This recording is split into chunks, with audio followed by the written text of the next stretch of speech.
बर्तमान देखुन सुभद्रा योजना के लेकर आउ गोटे नुआ अपडेट आसी जेनटा कि माननीय उपमुख्यमंत्री प्रभाती परिडा जेनटा कि एच का बहुत बार गोटे घोषणा करिछन परिवार प्रत्येक महिला मानक जेनटा कि सुभद्रा योजना अधीन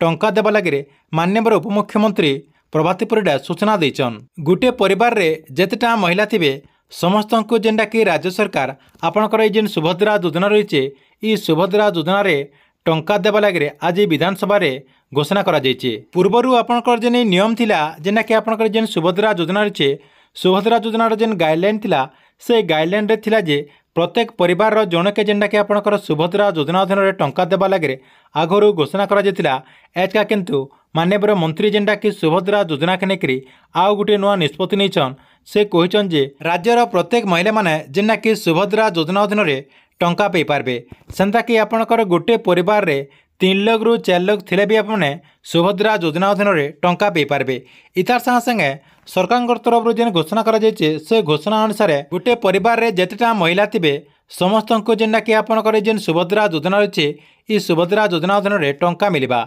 इतार संगे संगे जेन माने विधवा भत्ता पाउछन सेमानक भी राज्य सरकार तरफ जेना कि आपणकर जेन सुभद्रा योजना रही सुभद्रा योजना अधीन रे सामिल करा जिबा सेमाने भी सुभद्रा योजना अधीन रे टंका पे पारबे। इतार संगे संगे जेन माने छात्रवृत्ति पाउछन आपणकर जेन छात्र मन रहीछन और सेमानक जदि 19 वर्ष रु अधिका हो जाइछे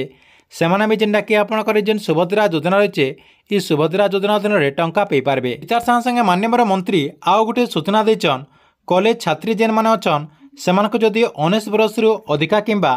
60 वर्ष रु कम बयस होइतिले सेमाने भी जेनटा कि आपणकर जेन सुभद्रा योजना रही सुभद्रा योजना अधीन रे टंका पे पारबे। ठीक अच्छे यहाँ थिला आपमनक लगे सुभद्रा योजना के लेकर बहुत बड़ गोटे अपडेट। आपमनक वीडियो केनता लागला कमेंट बॉक्स रे निश्चय गोटे कमेंट करबे।